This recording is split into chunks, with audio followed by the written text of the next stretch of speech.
دو ہفتے کے بعد ہم بات کر رہے ہیں اور میری ایک بہت بڑی خواہش تھی کہ اللہ رب العزت مجھے حج پر لے جائیں. تو اللہ نے مجھے اپنے گھر پہ بلایا, مجھے حج کی سعادت نصیب ہوئی. میں کوشش کر رہا تھا چند سالوں سے, لیکن پاکستان کے اندر اس وقت جو رجیم ہے انہیں پتہ نہیں کس بات کی ضد تھی. پہلے مجھے اٹھا کے غائب کر دیا لمبے عرصے کے لیے, میں حج نہیں کر سکا.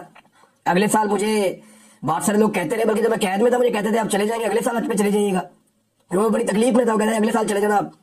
اگلے سال عدالتی آرڈر بھی لیا. میں نے غلطی کی, میں نے عدالت کے اوپر انحصار کیا, پاکستان کے سسٹم کے اوپر انحصار کیا. مجھے لگا کہ شاید ان کو غیرت آ جائے گی, لیکن مجھے جانے نہیں دیا. حالانکہ یہ پچھلے سال بھی میں کر سکتا تھا, پہلے بھی میں نکل جاتا پاکستان سے, چلا جاتا کسی اور ملک میں بارڈر کراس کر کے اور وہاں سے حج پہ چلا جاتا تو چلا جاتا, لیکن مجھے نہیں جانے دیا گیا. اللہ بڑا بے نیاز ہے, اللہ بہت بڑا ہے, بہت طاقتور ہے. جب آپ کسی چیز کو ٹھان لیتے ہیں نا تو پھر آپ رب سے ضد کیا کریں, آپ مانگا کریں اپنے رب سے. اور میں نے اپنے رب سے مانگا, بار بار مانگا. مجھے لوگوں نے تانے بھی دیے تھے, مجھے بڑی تکلیف ہوئی تھی.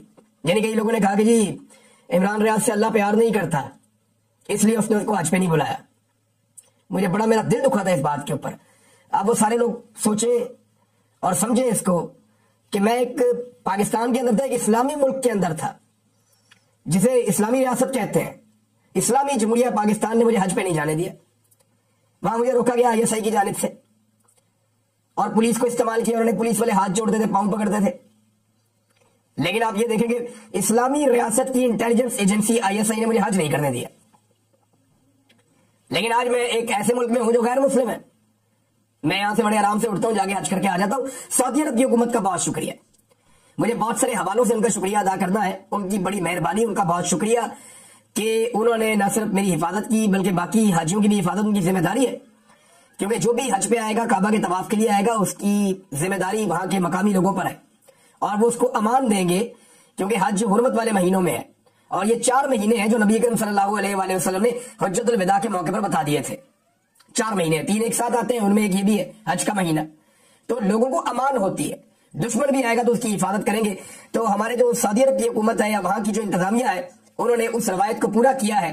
میں چیزیں محسوس کر رہا تھا, مجھ تک معلومات پہنچ بھی رہی تھی, لیکن اس کے باوجود جو میرا رب جس پہ میں بھروسہ کر کے گیا تھا, جس پہ میں توکل کر کے گیا تھا, وہی مجھے حفاظت کے ساتھ لے کر گیا, اور اسی نے میری حفاظت کا بندوبست بھی کیا.